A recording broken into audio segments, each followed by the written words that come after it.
bed, we prayed, and we went to sleep. We managed to sleep. We woke up the next morning, and she was completely free. Even her symptoms changed. Even her face changed. Yes, give glory to God. Why not?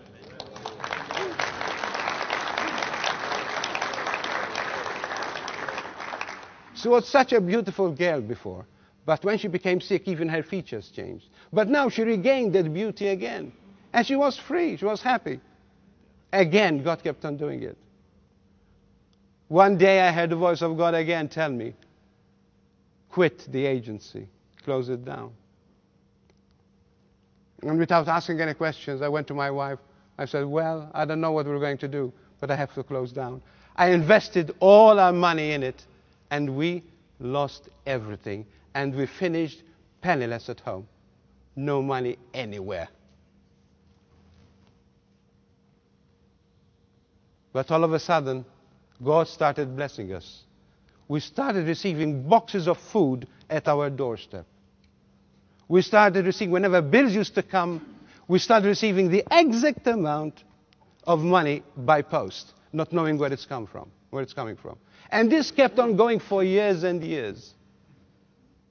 Because I heard the Lord say, if you give me your life, I will deliver you and you'll work for me.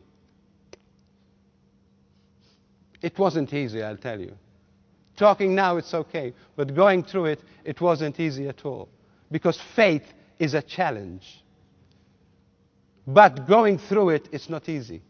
There were tears. There were desperate times, yes. But we held on. The one thing that we had to get between me and my wife is that we were one. We were together. We were ready to go for it. So God ministered to my wife in this respect too.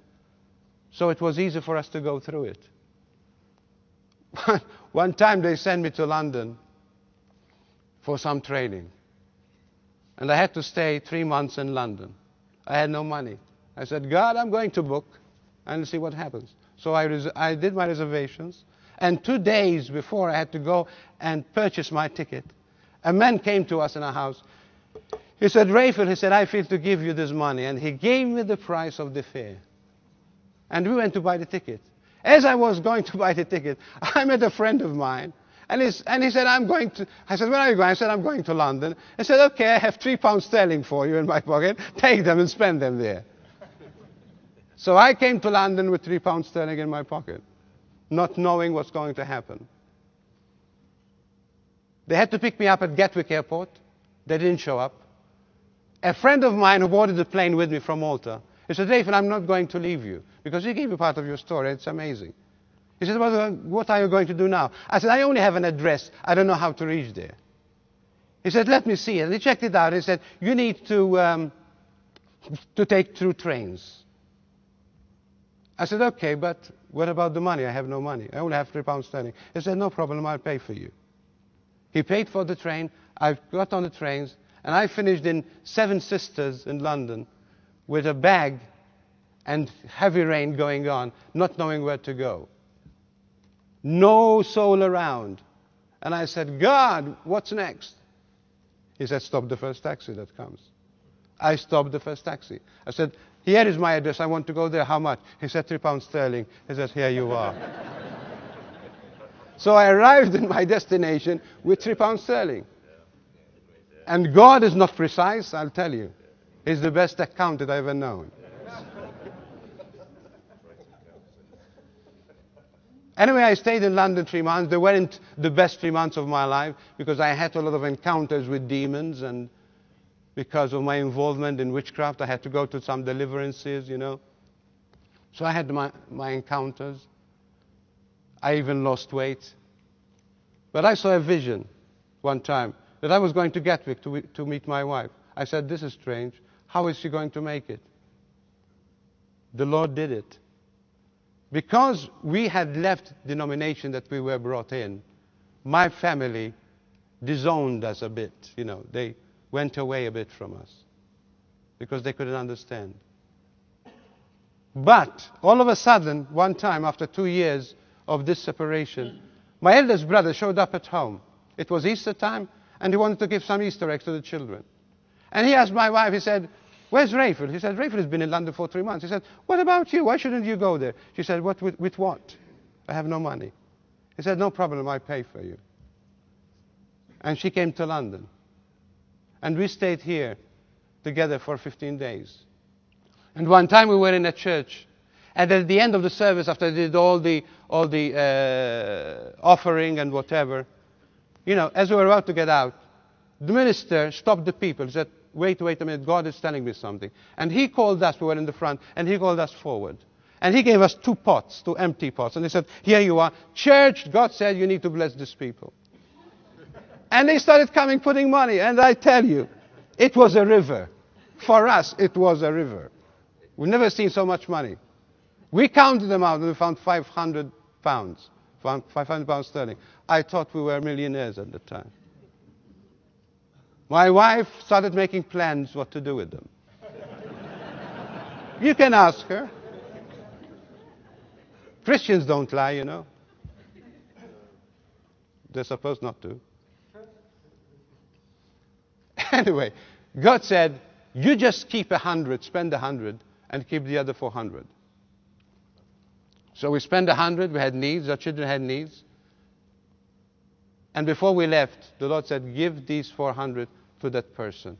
And I gave these 400 to that person. And we arrived back in Malta without any money.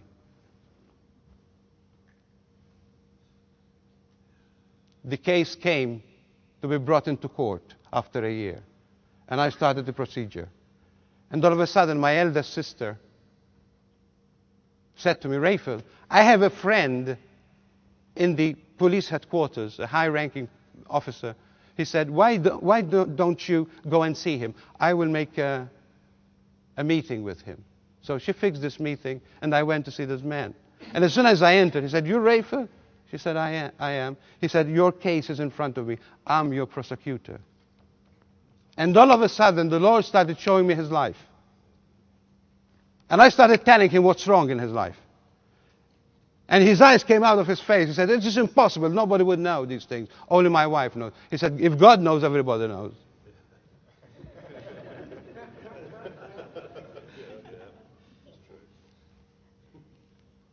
He said, what shall I do? He said, I'll pray, and I will give you instructions as we go along. And from an enemy of mine, he became a closest friend. Actually, I became his lucky charm. He wouldn't go anywhere without me. He used to send even his personal car, police personal car, for me, a convict, a criminal, at home, picking me up, taking me to headquarters, and I would pray there. I just pray there. So, again, I was seeing how God was maneuvering the whole thing. People were coming to tell me, Raphael, you're going to prison and it's going to be revival. I said, yeah. They meant good, but God had other plans. The magistrate now became a high judge, and we started praying who would be the next magistrate. And guess what?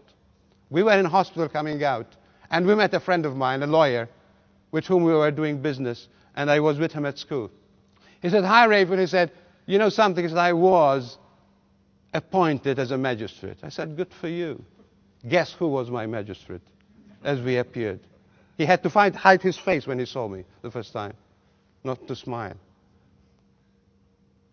We went to the lawyers to tell them what they need to do. And they said, now it's time that we present your case. In the meantime, to make it short, in the meantime, one of the lawyers had a lump in her breast. She did an operation. Another one came up. I said, this time you're not going to do an operation. I prayed and it disappeared just right then. And they saw that God was working with me. This is something extraordinary. I said to them, but if you don't pray, you won't be able to defend me. I said, this thing will keep on being postponed. We arrived to the day, they presented their case, and I was acquitted of 10 accusations. Fully free. Everybody's rejoicing. My prosecutor rejoicing. The magistrate was rejoicing.